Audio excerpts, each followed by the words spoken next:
Merry Christmas and Happy New Year from the Unseen Utterance. As the year draws to a close and the nights grow longer, we thank you for listening to the whispers that linger in the dark. May this holiday season bring you warmth, curiosity, and just enough mystery to keep the shadows alive. In the coming year, may you continue to walk with us beyond the veil where silence speaks and unseen voices tell their stories. Stay curious. Stay in the dark. See you in the next whisper. The bridge that whispers my name. My name is Aoyama Kenta, and I've been a structural engineer specializing in bridges for over a decade. My life has always revolved around blueprints, stress calculations, and site visits to remote areas where modern infrastructure meets untamed nature. I'm a rational monotheist through and through, with no patience for superstitions or ghost stories. Everything has a scientific explanation. Faulty designs, erosion, human error. At least, that's what I used to believe. This story changed everything. I'm writing it down not to convince you, but to get it out of my head, because sometimes sharing helps silence the whispers that keep me up at night.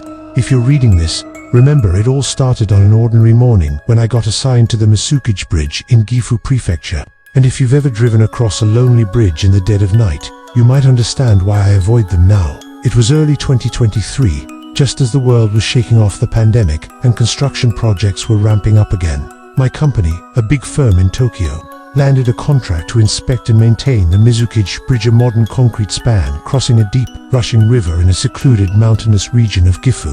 The bridge had been built about 10 years prior, replacing an old wooden one that had collapsed multiple times throughout history. I remembered the briefing clearly. My boss, Mr. Tanaka, a middle-aged guy with a perpetual half-smile, clapped me on the shoulder and said, "Kenta, you're the most level-headed engineer we've got, and you don't buy into nonsense.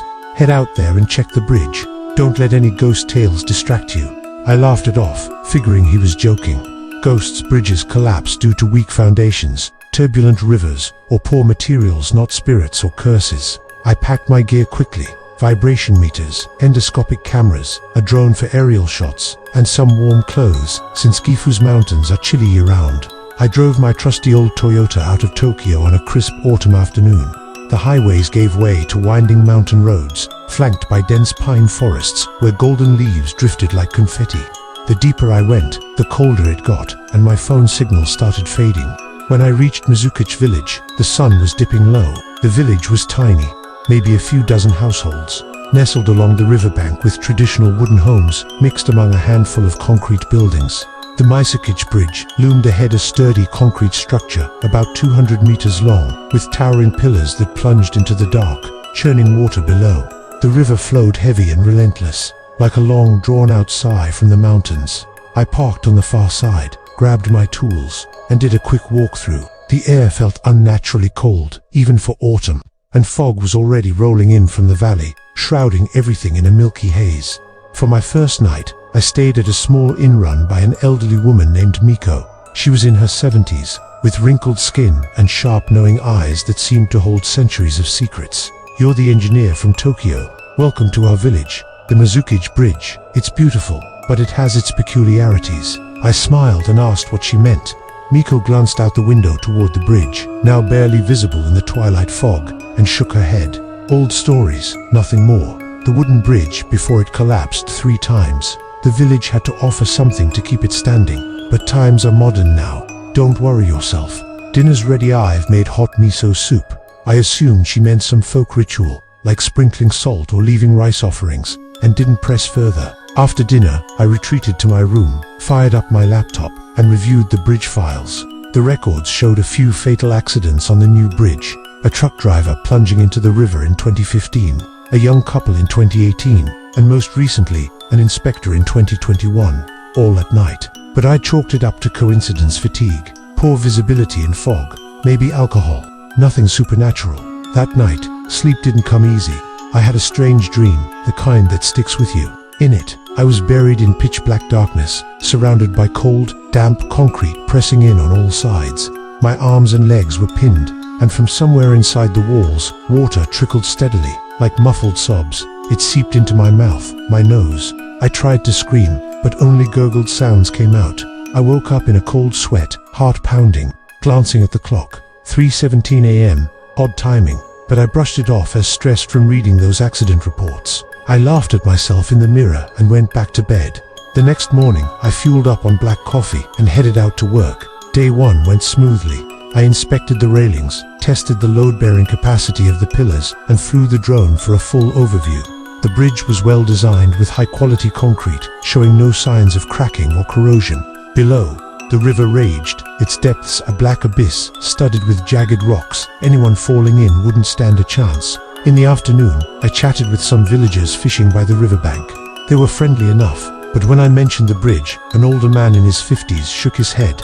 "Engineer-san, the bridge is solid, but best not cross it after dark. The fog gets thick, and the river pulls people." I grinned, assuming superstition, and asked about the accidents. He stared at the water, his voice dropping. "Always around 3 a.m. Clocks stop at 3:17. Don't bring it up. It's bad luck." I noted it down but dismissed it as folklore.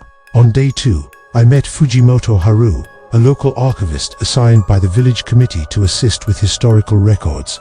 Haru was in her 30s, with short hair, thick glasses, and an air of quiet intellect. We met in the committee's cramped office, surrounded by stacks of dusty files. "Mr. Aoyama, have you heard of Hitobashira?" she asked, her tone hesitant, as if testing the waters. I shook my head, chuckling. "Sounds like an old folktale. What's that?" Haru adjusted her glasses and pulled out a yellowed notebook. "It's a ritual from the late Edo period. They buried a person alive in the bridge's foundation pillars to create a guardian spirit, preventing collapses from floods or earthquakes. In this village, it was unjust superstition. It was documented secretly in family chronicles as a morale-stabilizing measure for the villagers.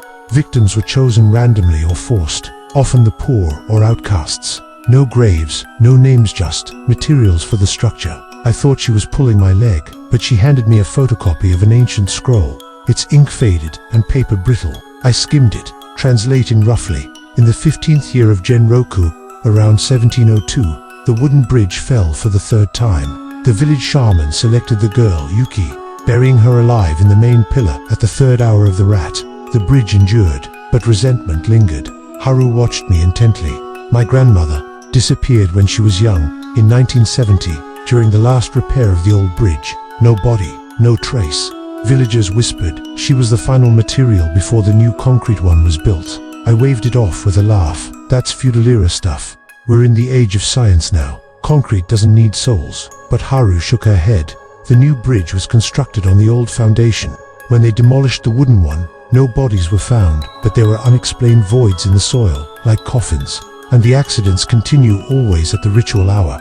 I wasn't convinced, but curiosity piqued. I headed back to the bridge that afternoon to insert an endoscopic camera into one of the concrete pillars for an internal check. As the feed came through on my screen, I spotted an undocumented void knot, large but peculiar, about the size of a small casket. Inside, the concrete bore imprints like soft tissue pressed deep, as if flesh had been molded into it centuries ago. Fingerprints, scratch marks. I figured it was a construction floor, perhaps air pockets from pouring, and logged it for the report. That night, the dream returned. Sharper, I was dragged into that void, liquid concrete flooding my lungs, and a whisper echoed in the dark. "You fixed the bridge, so who will stand in my place?" I bolted awake, drenched in sweat. The clock, 3:17 again. My heart raced, but I told myself it was just work anxiety. From day 3 onward, things turned eerie. Mornings brought thick fog that clung to the bridge like a shroud, forcing me to use a flashlight to navigate. The river's flow sounded labored, like ragged breathing mixed with distant murmurs. The temperature plummeted abruptly, even as the sun rose, chilling me to the bone.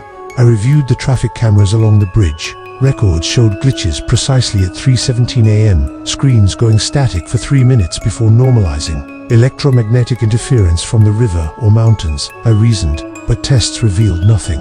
Haru visited at noon with more documents from the village library. "Mr. Aoyama, I found it. Every accident on the bridge happens at exactly 3:17 a.m., matching the ritual time in the scrolls. The 3rd hour of the rat, when yin energy peaks." She pointed to the logs. The 2015 trucker, clock frozen at 3:17, body mangled beyond recognition. The 2018 couple, car in the river, only one corpse recovered. The 2021 inspector vanished entirely, just shoes left on the deck. Doubt crept in. As an engineer, I trusted data over delusions, but the patterns were undeniable. Accidents weren't random, they targeted those lingering on the bridge at night. I decided to stake out overnight. Parking my car mid-span, I set up audio recorders and personal cameras. Light rain fell, swelling the river, which slapped against the pillars like drums. Around 2 a.m., a bone-deep chill set in, as if breath brushed my neck. The concrete beneath my feet sweated. I touched it slick, viscous, not rainwater. Then the knocking started from inside the pillars, rhythmic, like fingernails scraping stone. Wind through cracks, I thought, but it had a deliberate cadence. Leaning over the railing, I peered at the river's reflection. There, in the inky water, a figure, a woman with long hair veiling her face, mouth agape in a silent scream. She didn't move, just stared up from the depths.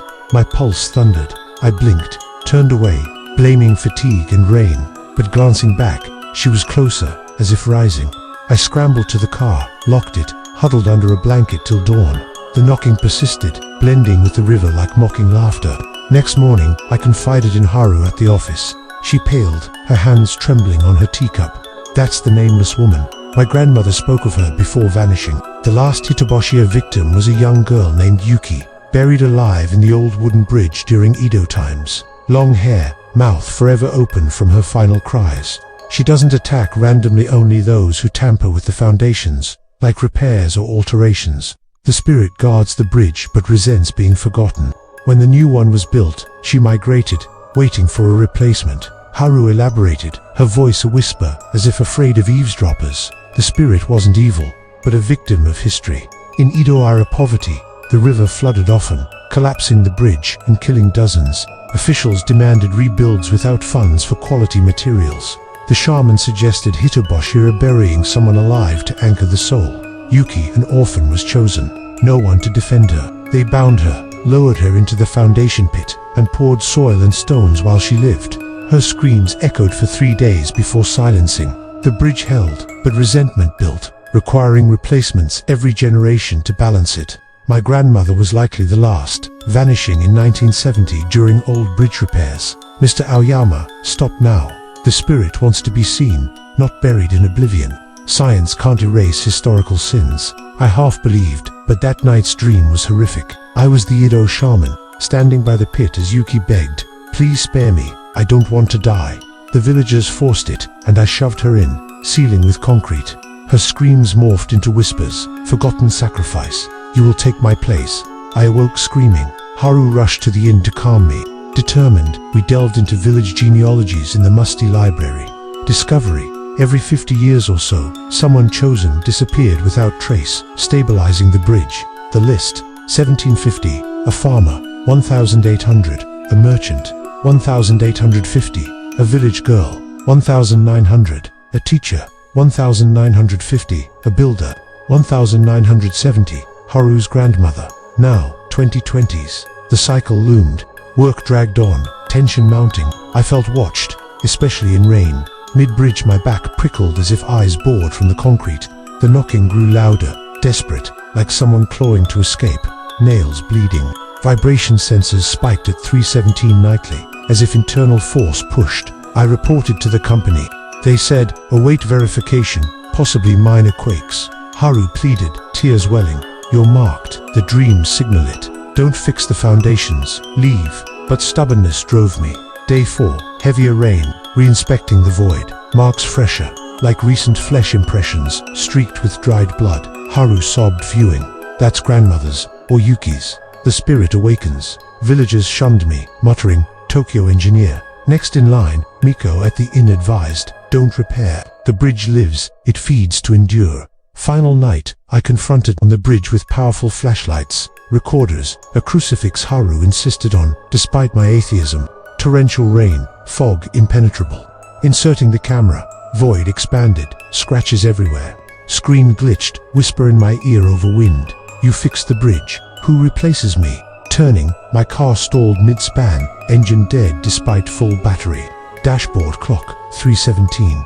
River surged, black water boiling, rearview mirror, the woman's seitan hair masking face, mouth gaping, hand reaching. I fled, but legs leaden, concrete softening like mud, yanking me down. River and knocking merged into frantic heartbeat. I yelled for Haru on phono signal. The figure neared, murmuring, new sacrifice. For new bridge you will be seen. Darkness engulfed, concrete crushing, water filling lungs. I awoke in the village clinic.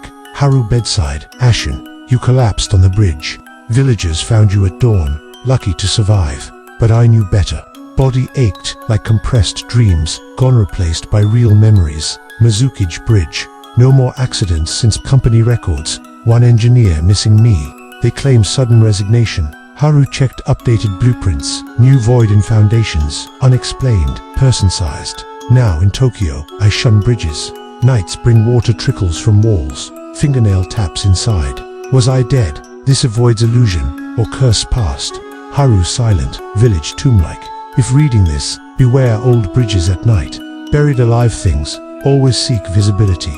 Perhaps next, it whispers your name.